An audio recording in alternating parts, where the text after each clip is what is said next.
Assalamualaikum warahmatullahi wabarakatuh.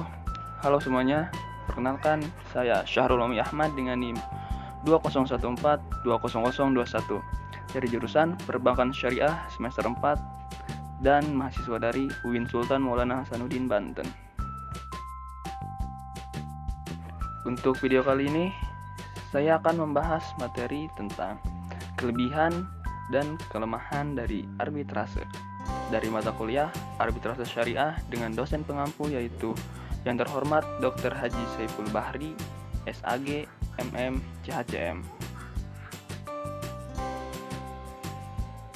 Pembahasan pertama mengenai kelebihan arbitrase.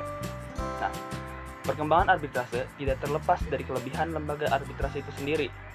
Dalam penjelasan Undang-Undang Nomor 30 Tahun 1999 tentang arbitrase dan alternatif penyelesaian sengketa, terdapat beberapa keuntungan penyelesaian sengketa. Di antaranya itu, pertama, kerahasiaan sengketa para pihak. Yang kedua, dapat terhindar dari keterlambatan akibat hal prosedur dan administratif. Yang ketiga, para pihak dapat memilih arbiter yang berpengalaman, memiliki latar belakang yang cukup mengenai masalah yang disengketakan. Yang keempat, para pihak dapat menentukan pilihan hukum untuk penyelesaian masalahnya. Yang kelima, para pihak dapat memilih tempat penyelenggaraan arbiter. Terakhir, putusan arbiter merupakan putusan yang mengikat para pihak melalui prosedur sederhana atau dapat dilaksanakan. Menurut Profesor Subakti bahwa bagi dunia perdagangan atau bisnis, penyelesaian sengketa lewat arbitrase memiliki beberapa keuntungan, yaitu dapat dilakukan dengan cepat oleh para ahli dan secara rahasia. Nah, selain itu juga, menurut HMN Purwosucipto berpendapat dari arti pentingnya arbitrase, diantaranya yang pertama, penyelesaian sengketa dapat diselesaikan dengan cepat. Kedua, para arbiter terdiri dari orang-orang ahli dalam bidang yang dipersengketakan, yang mampu membuat putusan yang memuaskan para pihak. Yang ketiga, putusan akan lebih sesuai dengan perasaan keadilan para pihak. Yang terakhir, putusan peradilan arbitrase dirahasiakan sehingga tidak banyak diketahui oleh umum. Dan itu juga ada kelebihan lainnya, yaitu seperti adanya kewenangan yang diberikan kepada arbiter untuk menyelesaikan sengketa berdasarkan keadilan dan keputusan. Artinya, arbiter dalam memutuskan sengketa tidak berpacu terhadap aspek hukum semata, tapi juga harus memperhatikan kehendak dan keinginan dari masing-masing pihak. Nah, pengambilan keputusan dari arbiter selain didasarkan pada keadilan dan kepatuhan, harus juga didasarkan pada situasi dan kondisi pihak-pihak yang bersengketa atau kompromistis. Prinsip ini akan berakibat langsung pada keputusan win-win solution. Nah, ada juga nih kelebihan penyelesaian perkara melalui arbitrase adalah diberi kebebasan bagi para pihak untuk menentukan ketentuan hukum acara mereka.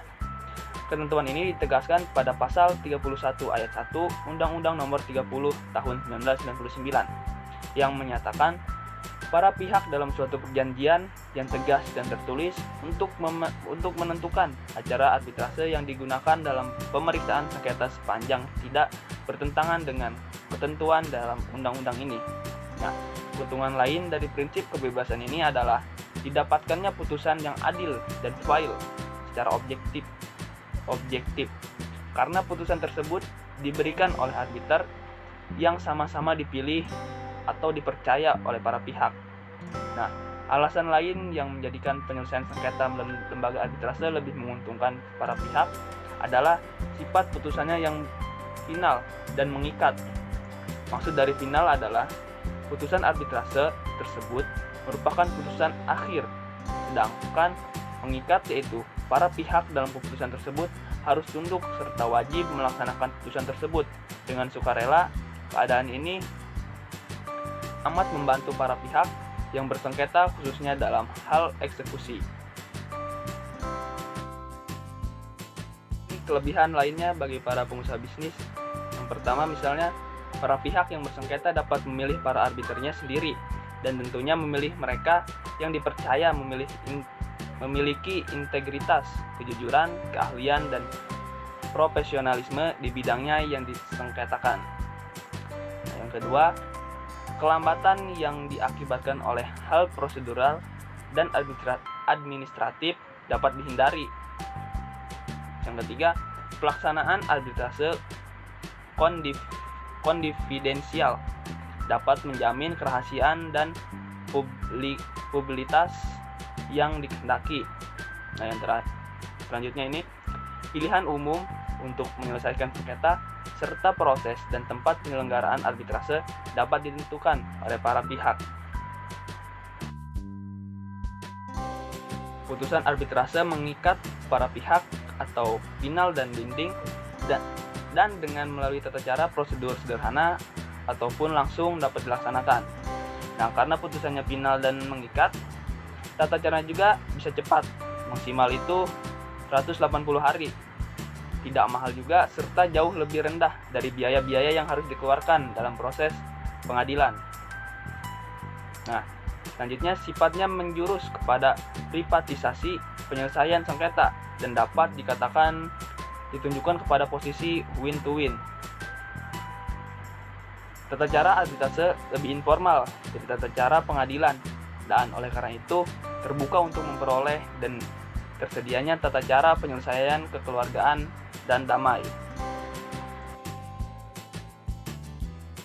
Untuk pembahasan yang kedua ini, itu kelemahan dari arbitrase.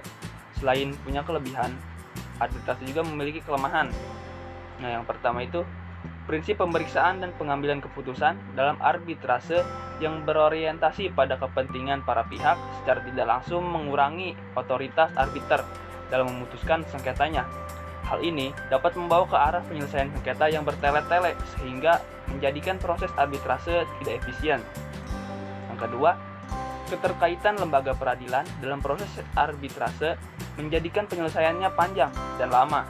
Hal ini memang tidak dapat dipungkiri sebab kebebasan untuk menentukan sendiri prosedur beracara dalam arbitrase merupakan mutlak kewenangan dari para pihak.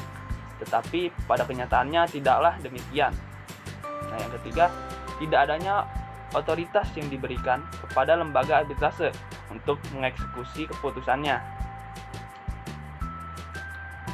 Juga merupakan polemik dalam dunia arbitrase sebab sekalipun proses penyelesaian sengketa berjalan dengan lancar, kalau pelaksanaan putusannya sendiri tidak dapat dieksekusi menjadi sia-sia. Nah, yang keempat ini, arbitrase belum dikenal secara luas, baik oleh masyarakat awam maupun masyarakat bisnis, bahkan oleh masyarakat akademis sendiri. Yang kelima, masyarakat belum menaruh kepercayaan yang memadai sehingga mungkin memasukkan perkaranya kepada lembaga-lembaga arbitrase.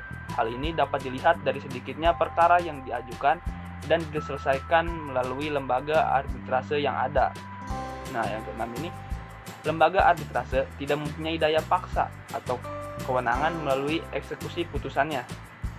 Yang ketujuh, kurangnya kepatuhan para pihak terhadap hasil penyelesaian yang dicapai dalam arbitrase, sehingga mereka seringkali mengingkari dengan berbagai cara, baik dengan teknik mengulur waktu, perlawanan, gugatan, pembatalan, dan sebagainya.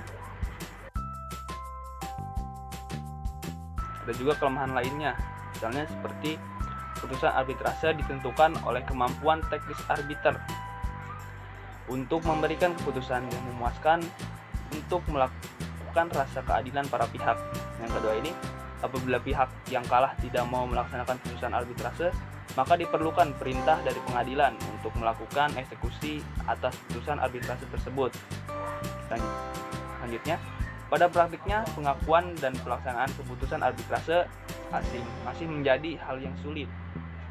Terakhir, pada umumnya pihak-pihak yang bersengketa di arbitrase adalah perusahaan-perusahaan besar.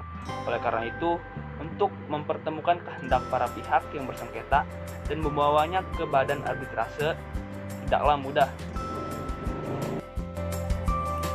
Baik, mungkin cukup sekian untuk video kali ini. Kurang lebihnya mohon maaf.